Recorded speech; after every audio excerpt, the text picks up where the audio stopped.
तो big bash league का 11वां match, Sydney Sixers बनाम मेलबर्न स्टार्स। ये सिर्फ एक मैच नहीं है, ये है मोमेंटम की जंग। बिल्कुल, मोमेंटम की जंग।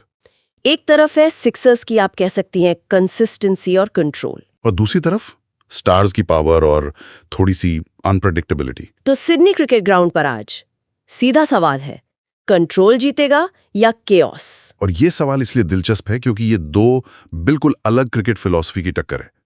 एससीजी सिक्सर्स का किला है, वो जानते हैं कि मैच की रफ्तार को कैसे कंट्रोल करना है। सही बात है। वहीं स्टार्स के पास ऐसे पावर हिटर्स हैं जो सिर्फ 3-4 ओवर में मैच का पूरा रुख पलट सकते हैं। यहाँ रणनीति से ज्यादा माइंडसेट की लड़ाई है। तो इसी रणनीति को थोड़ा और समझते हैं।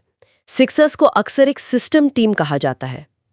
उनकी सोच साफ लगती है, मैच को तोड़ो मत, मैच को कंट्रोल करो। हाँ, मतलब पावर प्ले में विकेट बचाने पर जोर, बीच के ओवर्स में अनुभवी बल्लेबाजों से रन रेट संभालना, और फिर डेथ ओवर्स में अनुशासन।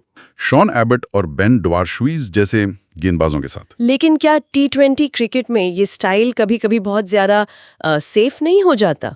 ये एक बहुत बड़ा डिबेट है। देखिए, उनका ये तरीका उन्हें लगातार प्लेऑफ्स तक तो ले जाता है, लेकिन कभी-कभी जब बड़े स्कोर का पीछा करना हो तो वो शायद पीछे रह जाते हैं। हाँ। इसके ठीक उलट मेलबर्न स्टार्स की रणनीति है। उनका गेम प्लान या तो आपको शानदार जीत दिलाएगा या फिर बुरी तरह हरवा देगा। मतलब कोई बीच का रास्ता नहीं है। कोई बीच का रास्ता नहीं। वो पावर प्ले में अटैक करते हैं, उनके ऑलराउंडर्स मोमेंटम तय करते हैं। ये एक high risk high reward approach है। अगर टॉप ऑर्डर चला तो मैच एक तरफा। बिल्कुल, और अगर नहीं चला तो मिडिल ऑर्डर बिखर भी सकता है। तो इसका मतलब ये हुआ कि सारा दारोमदार उनके बड़े खिलाड़ियों पर है। अगर वो नहीं चले तो पूरी टीम ढह सकती है। इस मैच में वो कौन से खिलाड़ी हैं जिन पर सबसे ज्यादा प्रेशर होगा? देखिए, इसमें सबसे पहला नाम है सिक्सर्स के जॉश फिलिप का।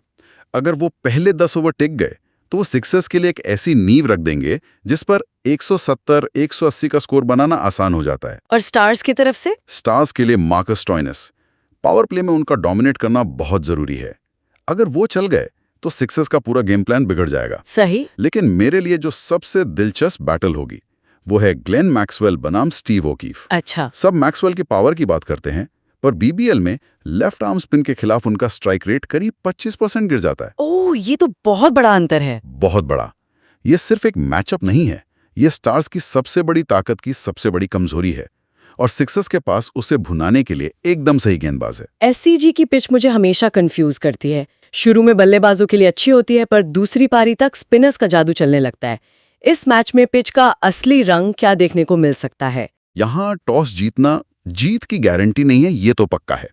पिच अच्छी है, लेकिन जैसे जैसे मैच आगे बढ़ेगा वो धीमी होगी। और ओस का क्या? हाँ, दूसरी पारी में ड्यू का असर होगा, जिससे चेस करना थोड़ा आसान हो जाता है। क्योंकि गेंद गीली होने से स्पिनर्स को ग्रिप में मुश्किल होती है। बिल्कुल, इसीलिए कहते हैं कि एससीजी पर स्कोर नहीं बल्कि मैच के अलग अलग फेज जीतने वाली टीम ही जीतती है। तो फिर दोनों टीमों के लिए विनिंग फॉर्मूला क्या होगा? सिक्सर्स कैसे जीतेंगे और स्टार्स कैसे? सिक्सर्स की जीत की शर्त यह है कि उनका टॉप ऑर्डर पावर प्ले में विकेट ना खोए।